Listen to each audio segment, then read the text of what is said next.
Bienvenue dans cette nouvelle vidéo consacrée aux malades imaginaires de Molière. Aujourd'hui, je vous propose d'étudier les rapports entre le spectacle et la comédie.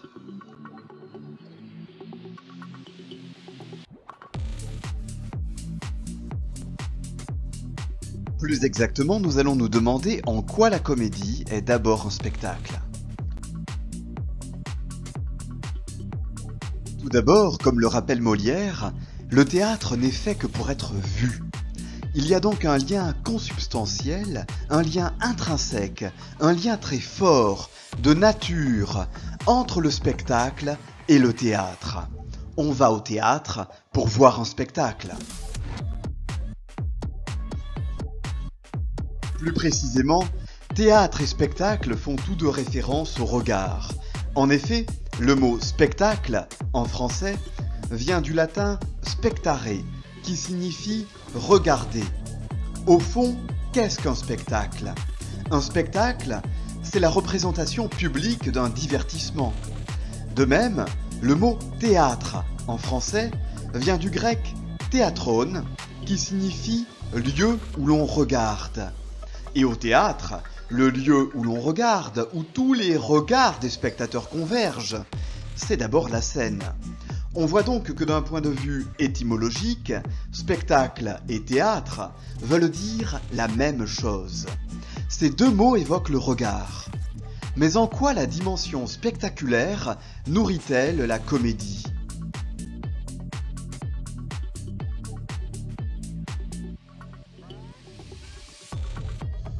Tout d'abord, ce qu'il faut savoir, c'est que l'importance du spectacle a été très bien comprise par le roi Louis XIV lui-même. Le roi Louis XIV, surnommé le roi Soleil, a compris qu'il n'y a pas de pouvoir sans spectacle du pouvoir. L'exercice du pouvoir est indissociable de la mise en scène du pouvoir. L'exercice du pouvoir se nourrit de symboles, d'images, de représentations. Le pouvoir a besoin de véhiculer des représentations, des images, des symboles pour s'exercer dans l'esprit du peuple. Le pouvoir doit toucher l'imagination du peuple pour pouvoir s'exercer. C'est la raison pour laquelle Louis XIV va soutenir et orchestrer le développement des fêtes royales. Et pour toucher l'esprit et l'imagination du peuple, il faut d'abord solliciter les sensations. C'est pourquoi les fêtes royales sont d'abord des fêtes des sens. L'ouïe, l'odorat et la vue sont sollicités. La musique de Jean-Baptiste Lully et de Marc-Antoine Charpentier permet de charmer l'ouïe. Les jardins du paysagiste André Lenôtre font appel aussi bien à l'odorat, avec les parfums des fleurs, qu'à la vue, à travers la géométrisation de l'espace, le travail sur la perspective, les jets et les jeux d'eau des fontaines et les feux d'artifice. Et le théâtre est bien sûr un instrument privilégié pour charmer la vue, d'où l'utilisation de pièces à machine afin de réaliser des mises en scène spectaculaires. Les pièces à machine reposent sur l'utilisation d'effets spéciaux, avec des changements de décor, permettant de mettre en scène des mers déchaînées, des dragons crachant du feu, des divinités volant dans les airs, des éclairs déchirant les cieux. Le but est d'émerveiller le spectateur en faisant appel à tous ses sens. Pour fasciner et subjuguer l'imagination du peuple, Louis XIV lui-même prend le soleil pour emblème. La vue est au centre du dispositif politique. En effet, qu'est-ce que le soleil, sinon la source de la lumière et donc de la vue ? D'ailleurs, Louis XIV ne se contente pas de développer une politique de mécénat, de soutien politique et financier aux arts du spectacle vivant. Louis XIV pousse la mise en scène de son pouvoir au point d'entrer en scène et de participer à des spectacles dont il est le centre. Sur scène, Louis XIV danse et joue le rôle d'Apollon, le dieu du soleil, des arts et de la beauté. Les arts du spectacle sont ainsi mises au service de la glorification du roi. Ainsi, on ne comprend pas l'importance de la comédie-ballet si l'on fait abstraction de la politique royale de Louis XIV. La comédie-ballet s'inscrit dans la continuité de cette politique de mise en scène du pouvoir qui fait appel à l'ouïe, à l'odorat et à la vue. La comédie-ballet, en tant que spectacle d'apparat, est intimement liée au règne de Louis XIV. Comme dans les spectacles mettant en scène la gloire du roi, la comédie-ballet possède une dimension visuelle très importante. La dimension spectaculaire de la comédie-ballet possède 5 caractéristiques. Tout d'abord, des costumes fantaisistes. Ensuite, des musiciens bouffons, puis des danseurs qui tournoient, et des changements de décor, et enfin, un rythme vif. Pour le dire autrement, la dimension spectaculaire renforce la comédie. Les intermèdes musicaux de Marc-Antoine Charpentier et les entrées de ballet de Pierre Beauchamp ne sont pas extérieurs à la comédie. Ils contribuent à la comédie et à sa dimension spectaculaire. De son vivant, Molière a composé 13 comédies-ballets, d'abord avec Lully, puis avec Charpentier. Parmi les plus célèbres, nous avons Les Fâcheux en 1661. Cette comédie-ballet fut jouée pour la première fois à Vaux-le-Vicomte et fut un succès immense. En 1665, Molière compose et met en scène une comédie-ballet qui intègre la critique de la médecine. Il s'agit de L'Amour médecin.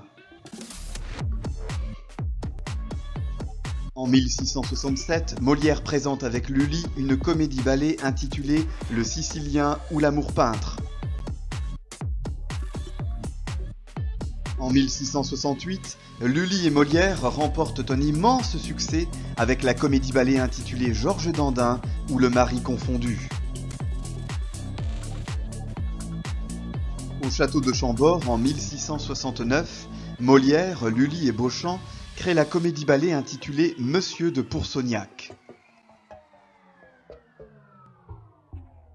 Lors du carnaval en 1670, Molière présente avec Lully Les Amants magnifiques. Et la même année, en 1670, Molière, Lully et Beauchamp associent leurs talents pour présenter une des comédies-ballets les plus célèbres, Le Bourgeois gentilhomme. Enfin, en 1673, lors du carnaval de février, à l'occasion de la célébration de la victoire de Louis XIV en Hollande, Molière, Charpentier et Beauchamp proposent la comédie-ballet intitulée Le Malade imaginaire. Dans cette comédie-ballet, le spectacle n'est pas seulement un moyen de la comédie. Le spectacle est aussi le sujet de la comédie. En effet, comme nous allons le voir, Le Malade imaginaire est aussi une réflexion sur le spectacle et la comédie.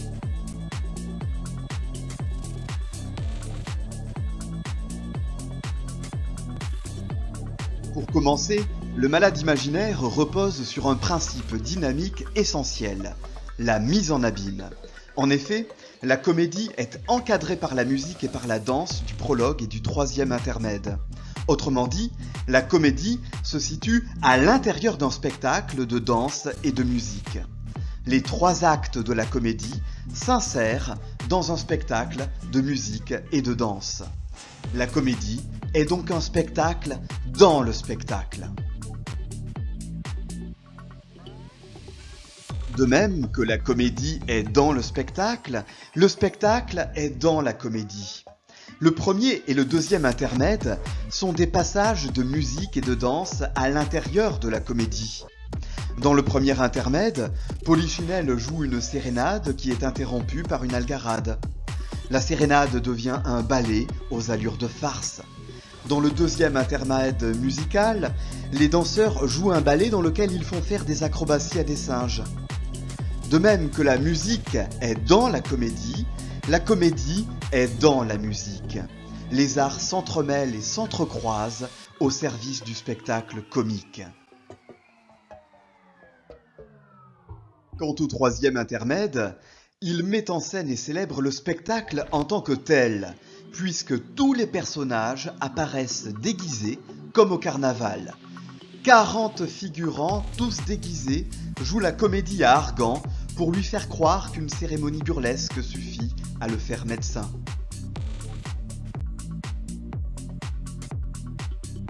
La dimension spectaculaire de la comédie apparaît également à l'intérieur de la comédie, en dehors des passages musicaux et chorégraphiés. La mise en abîme est le ressort principal de la comédie. Les personnages se font acteurs. Ils endossent plusieurs rôles pour tromper, manipuler ou amadouer Argan. Ils jouent la comédie à l'intérieur de la comédie. Dans l'acte 2, scène 5, Cléante et Angélique jouent la comédie d'une pastorale pour dévoiler leurs sentiments sans qu'Argan ne s'en rende compte.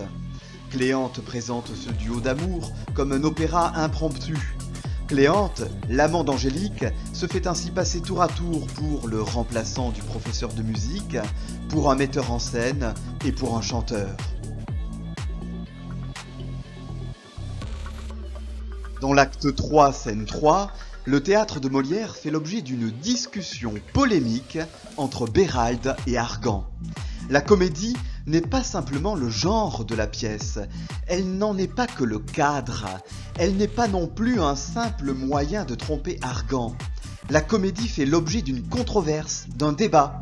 Autrement dit, le spectacle montre une scène comique qui a pour sujet principal les comédies de Molière.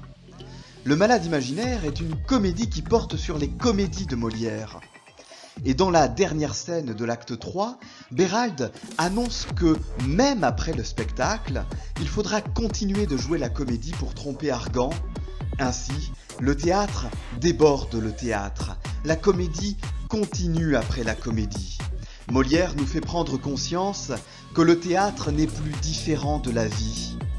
Dans la vie, pour tromper les individus dupes et dangereux comme Argan, et pour démasquer les hypocrites, il faut soi-même jouer la comédie.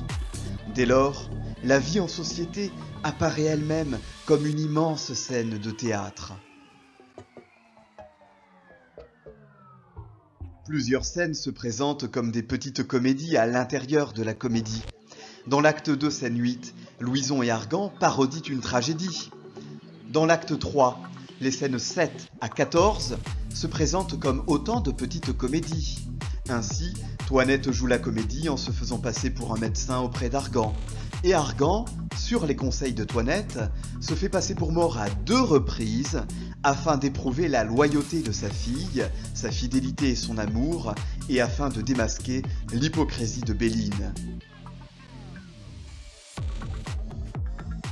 En fait, ce que l'on comprend à travers cette succession de comédies à l'intérieur de la comédie, c'est que l'illusion est la voie privilégiée pour accéder à la vérité. On a tendance à opposer l'illusion à la vérité. On considère généralement que l'illusion, c'est le contraire de la vérité. Mais dans le théâtre de Molière, la comédie est le moyen détourné d'accéder à la vérité. C'est la comédie qui permet de démasquer les hypocrites. Les personnages revêtent des masques pour faire tomber les masques. Ainsi, la sérénade et l'opéra acte 2 scène 5 permettent à Angélique et Cléante d'exprimer la vérité de leurs sentiments. La comédie de Toinette acte 3 scène 10 permet de dévoiler l'imposture des médecins hypocrites et pédants. Dans l'acte 3 scène 3, la mise en scène imaginée par Argan pour torturer Molière permet de dévoiler la vérité sur la folie du malade. Et les fausses morts d'Argan permettent de rétablir la vérité en montrant la fidélité, la loyauté et l'amour d'Angélique et l'hypocrisie de Béline. Nombreux sont les personnages qui jouent la comédie à l'intérieur de la comédie. La comédie est d'abord l'instrument utilisé par les hypocrites. Béline est la principale incarnation de l'hypocrite qui joue la comédie dans Le Malade imaginaire. Face à un hypocrite qui joue la comédie, le seul moyen de le démasquer est d'utiliser ses propres armes pour les retourner contre lui. Pour démasquer l'hypocrite qui joue la comédie, il faut le prendre à son propre jeu. La comédie, c'est le remède qui permet de tromper les hypocrites en les prenant à leur propre jeu et de rétablir ainsi la vérité. En effet, qu'est-ce qu'un hypocrite ?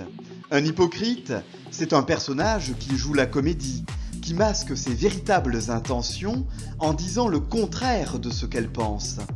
Plus exactement, le mot français hypocrite vient du grec hypokrisis, qui signifie action de jouer un rôle.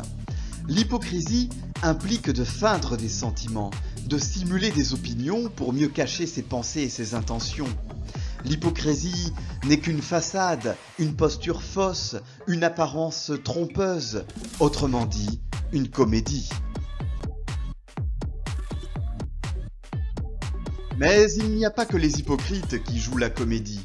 Argan, lui aussi, joue la comédie tout en étant au centre de la pièce de Molière. Il n'est pas hypocrite, certes, car il est intimement convaincu d'être malade. Mais il se trompe lui-même, il s'illusionne, il se ment à lui-même. Il est victime de ce que l'on appelle la duplicité. Et en vivant en permanence dans le mensonge et dans l'illusion, Argan est un spectacle à lui tout seul, puisqu'il donne la comédie et il se donne la comédie.